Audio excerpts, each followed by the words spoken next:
সবার একটা আগ্রহ বাংলাদেশের সাথে কাজ করার। আগামী নির্বাচিত সরকার আসলে এটা খুব গুরুত্বপূর্ণ এবং তারা এটার উপর গুরুত্ব দিচ্ছে। তো সুতরাং আমাদের সাউথ এশিয়ার আরেকটা বিষয় হচ্ছে, আমরা দেখেন সাউথ এশিয়া বিশ্বের মধ্যে বর্তমানে সবচেয়ে কম ইন্টিগ্রেটেড একটা রিজিয়ন। তো এই ইন্টিগ্রেশনটা আমরা কিভাবে করতে পারি আগামী দিনে? প্রত্যেকটি দেশ আমাদের সাপ্লাই চেইন, খাদ্যদ্রব্য থেকে শুরু করে র মেটেরিয়াল থেকে শুরু করে এই সাপ্লাই চেইনটা আমরা কিভাবে ইমপ্রুভ করতে পারি, আমাদের অর্থনৈতিক উন্নয়নে একজন আরেকজনের সাথে কিভাবে সহায়ক ভূমিকা পালন করতে পারে, এই বিষয়গুলো উঠে এসেছে। আমাদের কূটনৈতিক সম্পর্ক কি হবে এই অঞ্চলের, সার্কের বিষয়টা, যেহেতু সার্ক কান্ট্রি সবাই আসছে এখানে, আপনারা দেখেছেন যে সাউথ এশিয়ান সবাই আসছে, সুতরাং সার্কের ব্যাপারে একটা ইন্টারেস্ট আছে সবার। আগামী দিনে সার্কের ভবিষ্যৎ নিয়ে আলোচনা হয়েছে। সার্বিকভাবে সাউথ এশিয়ান ইন্টিগ্রেশনটা আমাদের সামনে উঠে এসেছে, আলোচনায় চলে এসেছে। এবং সবচেয়ে বড় কথা হচ্ছে যে দেশনেত্রীর প্রতি তাদের যে ভালোবাসা, তাদের যে সম্মান, যে রেসপেক্ট, এবং আপনি চিন্তা করেন খুব কম সময়ের মধ্যে এতগুলো দেশ থেকে এতগুলো সিনিয়র মিনিস্টার রিপ্রেজেন্ট করেছে এবং তাদের ফ্যামিলির প্রতি সহানুভূতি প্রকাশ করেছে, তারেক সাহেবের প্রতি তাদের এটাও তো একটা, যে তারেক সাহেবের সাথে দেখা করা মানে তো তারেক সাহেবের উপর একটা আস্থার প্রমাণ করে এখানে, যে তার নেতৃত্বে তার আছে বলে, আস্থা আছে বলেই তারা কিন্তু ওনার সাথে দেখা করেছে। এটা কোনো সরকারি ভিজিট নয়, কিন্তু ওনার পরিবারের জন্য এই ভিজিট, ওনার সাথে দেখা করার জন্য ওনারা আসছে, ওনার সাথে ওনারা দেখা করেছেন, কথা বলেছেন। তো দিস ইজ বাংলাদেশের ইতিহাসে এটা একটা বড় ধরনের একটা এক্সাম্পল আমরা দেখেছি, যে আসলে নেতৃত্ব সৎ হলে, সাহসী হলে, গণতান্ত্রিক হলে, দেশের প্রতি ভালোবাসা থাকলে যে কত বড় একটা পরিবর্তন একটা দেশে হতে পারে, সেটা প্রমাণ আমরা দেখেছি দেশনেত্রী তিরোধানের মাধ্যমে। এবং তার প্রতি এই অঞ্চলের সমস্ত দেশগুলির সম্মান, সারা বিশ্বের যে সম্মান, দায়িত্ব হচ্ছে এটাকে ধরে রাখতে হবে।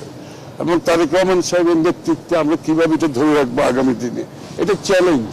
এবং আমরা এই চ্যালেঞ্জ ইনশাআল্লাহ বিএনপির পক্ষ থেকে আমাদের নেতা আমরা সবাই গ্রহণ করেছি। এইভাবেই আগামীর বাংলাদেশের যে মানুষের প্রত্যাশা, যে আকাঙ্ক্ষা, সেটা পূরণ করার জন্য আমরা অঙ্গীকারবদ্ধ, প্রতিজ্ঞাবদ্ধ, সেদিকে আমরা এগিয়ে যাচ্ছি ইনশাআল্লাহ। সবাই দোয়া করবেন। আশা করি ম্যাডাম চলে গেছে, ম্যাডাম যে টর্চ বেয়ারার হিসাবে যে টর্চটা তারেক রহমান সাহেবের হাতে তুলে দিয়েছে, সেটা আমরা ইনশাআল্লাহ ক্যারি করতে পারবো আগামী দিনে, সেটা আমাদের বিশ্বাস আছে। একটা বিষয় একটুখানি, যে আপনার ভারতের পররাষ্ট্রমন্ত্রী আপনার ডক্টর সি জয়শঙ্কর আপনার দেখা করেছেন, শোক বার্তাও দিয়েছেন। তো একটুখানি আপনি সেখানে ছিলেন, আমরা দেখেছি আর কি। তো আপনার ওনাদের কি ধরনের বার্তায় মানুষ আসলে খুব ইন্টারেস্টেড, জানতে চায় এই যে মানে 5 আগস্টের পরবর্তী যে প্রেক্ষাপট রাজনৈতিক, সেখানে আপনার আজকে যে উনি এসেছেন, শোক বার্তা দিয়েছেন নরেন্দ্র মোদী, একটু যদি আপনার মানুষের খুব জানবার আগ্রহ আছে আর কি, যে কী ধরনের বার্তা আপনি যেটা বললেন যে সম্পর্কের যে বিষয়টি আর কি, আগামী ইলেকশন একটু যদি বলতেন। এটা তো খালি ভারতের পররাষ্ট্রমন্ত্রী, আমি তো বললাম এই অঞ্চলের সব দেশ থেকে আসছে, সব দেশের প্রায় পররাষ্ট্রমন্ত্রী সবাই আসছেন, অন্য মন্ত্রীরা আসছেন। সবার বার্তা একটা হচ্ছে বাংলাদেশের সাথে আগামী দিনে একটা সুসম্পর্ক সবাই চাচ্ছে, এবং তারেক রহমান সাহেবের নেতৃত্বের প্রতি তাদের আস্থা আছে বলেই ওনারা এতদূর ট্রাভেল করে এসে ওনার সাথে দেখা করে ওনার প্রতি, পরিবারের প্রতি সহানুভূতি দিচ্ছে। এটা তো একটা এক্সাম্পল।